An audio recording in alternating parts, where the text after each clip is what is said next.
भक्त को या भगवान जानते हैं या भक्त जिसे अपना परिचय करा देता है वो जानता है, दूसरा नहीं जान सकता। बाहरी किसी भी चेष्टा से आप अनुमान केवल अपनी बुद्धि के बल के अनुसार लगा सकते हैं, स्थिति को नहीं जान सकते हैं। केवल विद्वान भक्त को जान जाए असंभव, कि बहुत शास्त्रों का पढ़ा हुआ है तो भक्त को जान जाए। भगवान जानते हैं या भक्त जना दे जिसको, जैसे भगवान के लिए सोई जानई जही देहु जनाई, जानत तुम्हें तुम्हें हो जाई। संसारी पुरुषों को हटाने में 1 मिनट लगता है, भक्तों को 1 मिनट, अपने आप हट जाएंगे सब। कबीरदास जी महाराज काशी में विराजमान थे, लाखों की भीड़ जुटने लगी। उनका अद्भुत अद्भुत चमत्कार प्रकाशित हुआ, लाखों की भीड़ जुटने। पर चमत्कार तभी प्रकाशित होता है जब चिदानंद में चित्त वृत्ति जुड़ती है और संतों के प्रति भगवत भाव होता है। अपने कर कमल से कबीरदास जी बुन करके जो वस्त्र वो बाजार में बेचते, मूल से पुनः खरीदते और जो मुनाफा होता उससे संत सेवा करते थे। एक दिन पूरा थान लेकर के गए तो एक संत भगवान की मंडली थी, तो संत भगवान जो मुखिया थे आए और कहा पूरा वस्त्र दे दो, सबके लिए लंगोटी और अचला का काम करेगा। दे दिया। अब जब मूल ही नहीं मिला तो मुनाफा की क्या बात, तो पर घर में ना तो सेवा के लिए कुछ जाके एकांत तो बैठ गए, अब क्या करें, घर जाते जब मूल मिलता तो उससे धागा खरीदते, जो मुनाफा मिलता उससे संत सेवा घर का कार्य चलता। एकांत बैठ गए और भगवान नाम जपने लगे। भगवान ने देखा कि कई संत समय से आ गए, जहाँ बहुत श्रद्धा से सेवा होती है वहाँ संत भगवानों की कृपा होती है। भगवान तत्काल गाड़ियों में आटा, चीनी, घी, ये कई गाड़ी सब सामग्री भर करके पहुंचे। कबीरदास जी की माता जी थी, उनसे कहा कि आज वो आ नहीं पाएंगे, किसी कार्य में है, ये सब सामग्री भेजी, आज बड़ा मुनाफा हुआ है। बहुत बड़े धनी को उन्होंने वस्त्र बेचा, जबकि एक मूल भी नहीं मिला था, कुछ संत को दे दिया था। तो संत के स्वामी कौन है? हरि। तो बहुत बड़े धनी से सौदा हो गया ना खूब। और कहा जब तक वो आए ना तब तक यहाँ के काशी के जितने भी विद्वान ब्राह्मण संत महात्मा सबके यहाँ सीधा कोतवाल होते हैं सूचना देने वाले संतों में, पूरी काशी में कि कबीरदास जी घी, चीनी ये और 2-2 मोहरे स्वर्ण की भेंट में। जहाँ कबीरदास जी झाड़ी में छुपे भजन कर रहे थे वहाँ से कई लोग निकले, बोले धन्य है कबीर जी को, कितना सामग्री उत्साह पूर्वक बांट रहे थे। अरे भाई बोले हम तो सोचा था सामग्री मिलेगी लेकिन 2-2 स्वर्ण मोहरे मिली। कहा हम तो यहाँ छुपे बैठे हैं, कुछ था ही नहीं, ये कैसे? जब वहाँ पहुंचे तो वहाँ लाइन में सब बट रहा था। माँ बड़ी प्रसन्न थी, बच्चा आज तुमने सौदा किस धरी से किया, बहुत माला माल कर। मुस्कुराए, बड़ा यश फैल रहा था। कबीरदास जी ने विचार किया कि तो वो ठीक नहीं है, ज्यादा यश कीर्ति भीड़ तो फिर भजन में बड़ा विघ्न पड़ेगा। एक चाल चलते हैं जिससे साफ भाग जाएंगे। काशी में परम भाग्यवती वैश्या भी रहती थी, जो काशी में रह रही जनकपुरी में थी, जैसे पिंगला वैश्या। उनके पास जो ही गए तो खड़ी हो गई दंडवत करके, महाराज आपका दर्शन तो यहाँ उचित नहीं है, कोई देख भी लेगा तो अश्रद्धा कर लेगा, हम लोग ऐसी नीच मानी जाती है समाज में।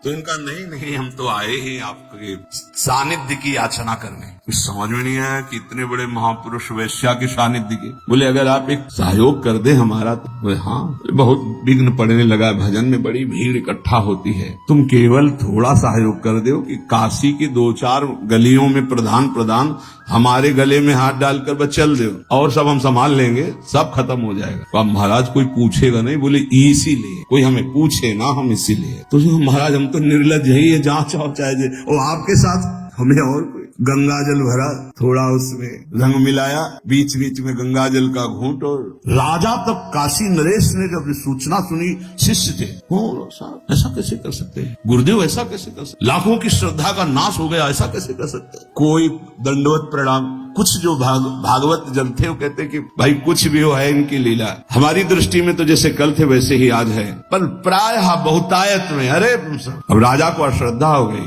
नहीं ऐसा नहीं हो सकता, ऐसा नहीं कर सकते। बड़ा मतलब मन खिन्नता। पहुंचे हाँ कबीरदास, उतर के साष्टांग दंडवत करता था, कोई दंडवत नहीं। गुणमानी संसार, तभी तो यहाँ कह रहे उड़िया बाबा की भक्त को केवल भगवान जानते या जना दे तो जानते हैं। थोड़ी देर खड़े रहे, कमंडल से जल लिया, बोले शांत शांत शांत। तो कहा महाराज ये क्या लीला है, अब क्या जमाना चाहते हो, हमने तो देख लिया ना आपको। बोले तुमने देखा ही नहीं, इस समय सेवा जगन्नाथ जी की सेवा में थे, उनके वस्त्र में आग लग गई तो उसी को बुझा रहा था। उस समय घोड़े दौड़ा करके अपने गुप्तचरों को भेजा, पता लगाया। बोले हाँ महाराज कबीरदास जी पास ही थे यहाँ, तो उन्होंने तत्काल बुझा दिया, नहीं तो शरीर शायद भस्म खत्म हो जाता है। बोले वो तो हमारे पास थे।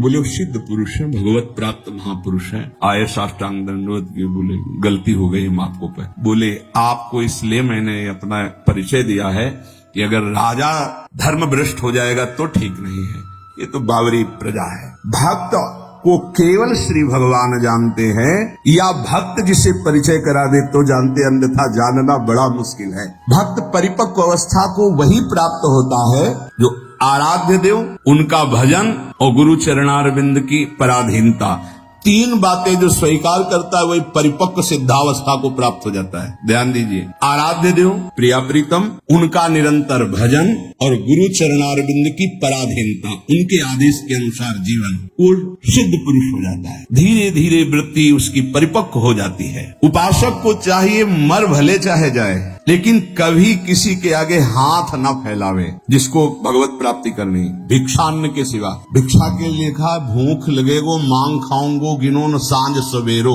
ब्रजवासिन के भूख टूक और घर घर छाछ महेरो, ऐसो कब करी हो मन मेरो। इसके लिए तो आदेश है कि आप 5 घरों से जाकर अपने उदर का पोषण करने के लिए अन्न, अगर वो पैसा देता है तो उस समय नहीं लेना चाहिए। जैसे हम भिक्षा मांगने गए और किसी ने 50 रुपए निकाले, बाबा रोटी तो ना है, 50 रुपए कुछ खा ले। नहीं, हम रुपया लेने नहीं आए, रोटी हो तो दो, नहीं राधे श्याम चल दिए। भक्त तो वही परिपक्व अवस्था को प्राप्त होता है जो कभी ऐसे नहीं करता, अर्थ नहीं मानता। भक्त की शोभा उसकी भक्ति है, ना कि धन वैभव कीर्ति, ये उसकी शोभा नहीं। ये तो जो जानते ही नहीं कि भक्ति किसे कहते, परमार्थ किसे कहते ना, आप आश्चर्य मानोगे। उनके पास खुद पता नहीं कि मेरे पास कितना पैसा है, कितना पैसा है, ऐश्वर्य है, ये भक्ति का परिचय होता है क्या?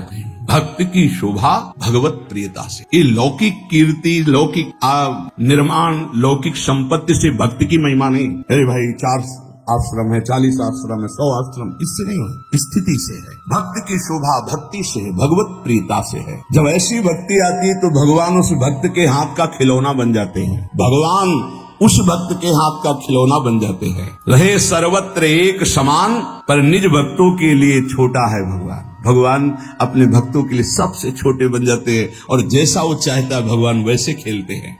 भक्त 3 प्रकार के होते हैं, एक होते सकाम, एक होते निष्काम और एक होते प्रेमी। सकाम भक्त जो भगवान की आराधना लौकिक पारलौकिक भोगों की प्राप्ति के लिए करते हैं। ज्यादा मिठास नहीं इसमें मिठास नहीं होती। सकाम भक्ति में बड़ा कड़ुआपन लगता है। जब वृंदावन की भूमि से देखे, अपने बेटे को जब भोजन पवाते हो तब क्या कामना होती है तुम्हारे अंदर? बेटा पाले और स्वस्थ रहे। लेकिन जब भगवान को भोग लगाने के पहले ही सोचते हो कि हे बिहारी जो अगर ये काम मेरा बन गया तो तुम्हें भोग लगा देंगे। अखिल कोटि ब्रह्मांड के स्वामी तुम्हारे भोग के भूखे बैठे हैं। सौभाग्य है कि तुम्हारा भोग लगाने का भाव आ रहा है। अपने बेटे जैसे प्रभु को नहीं पवा सकते क्या? कोई भी माँ अपने बेटे को पवाती है, उससे पूछो तुम्हारी क्या कामना है? पागल हो, मेरा बेटा है, कामना क्या है? वो अच्छे से दूध पी ले, खा पी ले और खेले, यही वो खाए पिए, उसका घर है, मेरा बेटा है। क्या भगवान के द्वारा दी हुई सारी सामग्री तुम्हारे पास नहीं? क्या तुम श्री भगवान के अंश नहीं हो? क्या अपने प्रीतम प्रभु को ऐसे भोग लगाया जाता है, तय करके भोग लगाया जाता है? क्या आप अपने बेटे को, अपने पति को, अपने प्रियजनों को, अपने संबंधियों को ऐसा ही भोग लगाते हो? नहीं, कोई कामना नहीं होती और दुलार करके परोस परोस के पवाते हो कि जितना अधिक पाले मेरा बेटा अच्छा है। तो मेरे प्रभु तो सकामता में मिठास नहीं होती, एक लेन देन का व्यापार होता है, उसको प्रभु से कोई प्रियता नहीं होती, इसलिए खास कोई बात नहीं हुई। पर इतना ही भगवान की महिमा है कि वो इनको भी उदार कह रहे हैं कि जो अर्थार्थी आर्त है, जिज्ञासु है, ज्ञानी है, उसमें आर्त और अर्थार्थी भी उदार ही हैं, क्योंकि वो मेरे से मांग रहे हो। वो भगवान की उदारता है। बकाया इसमें कोई स्वाद नहीं लगता, छरछराहट सी लगती है अंदर। आपको फूल बंगला बनवा देंगे, आप हमारा ये काम कर। अरे जिनके एक संकल्प से अनंत ब्रह्मांडों की सुगंध और पुष्प वाटिकाएं, ऐसे देववन है कि आप लुभायमान हो जाएं, बेहोश हो जाएं, ऐसी सौरभ है वहाँ। कल्पतरु मंदार पारिजात आदि विविध वृक्षों से परिपूर्ण देववन, ऐसी ऐसी दिव्य वाटिकाएं, कैलाश की शोभा पढ़ो, बैकुंठ की भगवान का कितना बड़ा वैभव है। उनको तुम 2-4 लाख के बाहरी फूल मंगा के बिना सुगंध वाले नीले पीले रंग दिखाई देते, सौरभ थोड़ी। भगवान उससे प्रसन्न है। सही मानो आज तक जो शास्त्रों में स्वाध्याय हुआ और संतों की कृपा से भगवान सिर्फ अपनेपन से प्रसन्न होते हैं, अपनापन। और वो अपनापन सकामी पुरुष दे नहीं सकते, बीच में पर्दा रहता है। भगवान और हम और भगवान आप हमारा ये काम कर दो, हम आपके लिए मंदिर बनवा देंगे। हाँ, ऊसर में बैठे हैं तो मंदिर नहीं बनवाओगे तो अभी, अरे भाई अनंत ब्रह्मांडों का सृजन केवल एक पलक झपकने में हो गया जिनके, भ्रकुटी विलास सृष्टि लय हो गई। कैसा अपने बेटे के लिए घर कैसे बनवाते हो? इसमें बहु बेटा रहेगा, इसमें हम रहेंगे, इसमें बड़ा रहेगा, इसमें छोटा रहेगा। मंदिर भी हम ऐसे बनवाते हैं, भोग भी हम अपने बेटे जैसा लगाते हैं। अपनापन नहीं तो भगवान न भोग पाते हैं न मंदिर में बैठते हैं। ध्यान रखना, अपनापन सारा खेल भाव का है। लाला बाबू की जब श्याम सुंदर चंद्रमा ठाकुर जी विराजमान हुए तो मंत्रों के द्वारा प्राण प्रतिष्ठा हुई, तो लाला बाबू नजदीक गए और भाव में भरकर जे प्रभु को हृदय से लगाया। बोले आ गए प्रभु, बोले प्रमाण दीजिए। माखन जो भोग लगाने के लिए लाया गया था ऐसे माथे पे रख दिया, तो जब तक शरीर में गर्मी नहीं होगी तो माखन कैसे, पूरा माखन पिघल करके बह गया। बोले प्रभु आज भाव, प्रभु कहाँ गए? भाव, जहाँ भाव किया, भाव मेरे प्राणनाथ, मेरे जीवन धन। सकाम भाव में बहुत कड़वाहट है, वृंदावन की भूमि से देखने पर बहुत कड़वाहट है, वो कोई खास बात नहीं है। अरे भगवान के आंसू निकल आए महाराज। जब करदम जी ने 10,000 वर्ष तक तपस्या की और श्री भगवान प्रकट हुए, भगवान ने कहा मैं तुम्हारी तपस्या से बहुत प्रभावित हूँ, वरम ब्रूहि, वरदान मांगो। उनका पत्नी चाहिए, तो आंसू निकल पड़े कि मेरी प्राप्ति, मेरे दर्शन का फल है। उसी से बिंदु सरोवर बना, भागवत में वर्णन है। तब अपनी तरफ से करुणा वरुणालय प्रभु ने कहा कि मैं तुम्हारा पुत्र होकर आऊंगा, और कपिल भगवान के रूप में आए और उपदेश करके परम कल्याण किया करदम जी का। सकाम भक्त जो लौकिक पारलौकिक विषयों की मांग पे मांग प्रभु से करते रहते हैं और भगवान की भक्ति भी करते हैं। वो भक्ति करते ही इसीलिए हैं कि ये करूंगा तो ये मिल जाएगा, ऐसा करूंगा तो ये मिल जाएगा। दूसरे हैं निष्काम भक्त, ये मीठे। निष्काम भक्त, इसमें मिठास है, क्योंकि ये केवल दो के लिए ही साधना करते हैं, या तो ज्ञान प्राप्त होकर मोक्ष की प्राप्ति हो जाए या भगवत प्राप्ति हो जाए, दो ही होते हैं। निष्काम में ये निष्कामता की मांग दो प्रकार की, इसमें भी मांग है मैं मुक्त हो जाऊं या भगवान को प्राप्त हो जाऊं, सारिष्ट सामीप्य सारूप्य आदि मोक्ष। लेकिन तीसरे जो भक्त हैं ये मीठे ही नहीं हैं, ये रस भरे हैं, जिनको प्रेम लक्षणा भक्ति कहते हैं। ये सारिष्ट सामीप्य सायुज्य एकत्व आदि कैवल्य पदादि भी दीयमानम न ग्रहणन्ति बिना मत सेवनम जनाः, ये सब मोक्ष पदवी देने पर भी स्वीकार नहीं करते, आपके सिवा मुझे नहीं चाहिए। इनका जो स्वरूप है सदा सर्वदा प्रेमोन्मत्त रहते हैं। सकाम भक्त मिठास नहीं, निष्काम भक्त मिठास युक्त, क्योंकि मोक्ष पदवी अखंडानंद, भगवत प्राप्ति परमानंद। लेकिन इनसे भी बढ़कर के जो दीयमानम न ग्रहणन्ति बिना मत सेवनम जना, वो प्रेमी भक्त वो रसोन्मत्त रहते हैं। प्रेमी भक्त वो प्रेम रस सीधाम वृंदावन प्रदान करता है, गुरुदेव प्रदान करते हैं, प्रेमी महाभागवत जन प्रदान करते हैं। वो किसी भगवान से किसी भी तरह की कोई चाह नहीं, न मोक्ष की न भगवत प्राप्ति की, कि हमारा कल्याण हो जाए, मंगल हो जाए, आप हमें नहीं, बस जही विधि प्रभु प्रसन्न मन होई, करुणा सागर कीजिए सोई। जिस तरह आपका मन प्रसन्न हो, आपको लगे कि दर्शन देना है तो आ जाना, आपको न लगे मत आना। बस हम रो रो करके आपके नाम को पुकारते रहेंगे, आंसुओं से भिंगो भिंगो कर नाम जपते, राधा राधा राधा। हमें कुछ नहीं चाहिए, आपको आना हो आ जाना, आपको ना आना हम रोते रहेंगे, पुकारते रहेंगे, ये हमारा विषय है, पर वो आप स्वतंत्र हो। जय विधि प्रभु प्रसन्न मन होई, करुणा सागर की जैसे। ये बहुत ऐसे भक्त भगवान को अधीन कर लेते, क्योंकि भगवान का एक नाम है प्रेमाधीन, प्रेम के अधीन हो जाने वाले। सृष्टि स्थित कारणीम ब्रह्म विष्णु शिवात्मिकाम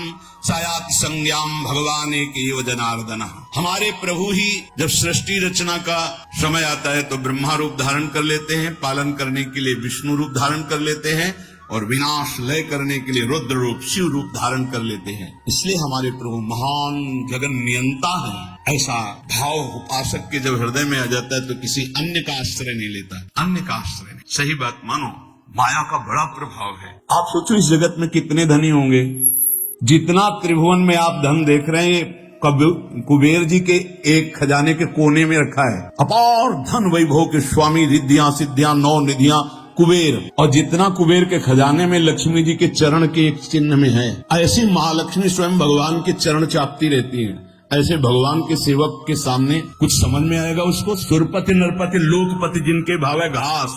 क्यों?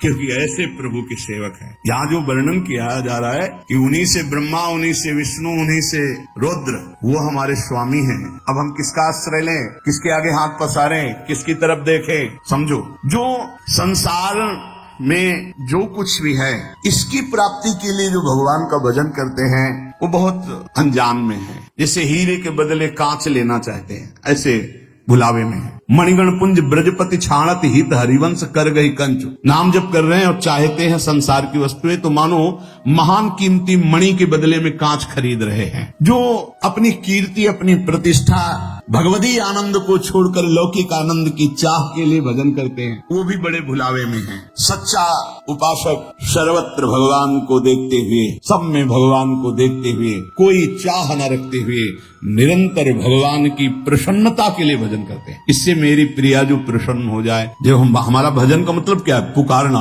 राधे श्याम, राधा वल्लभ, राधा राधा राधा।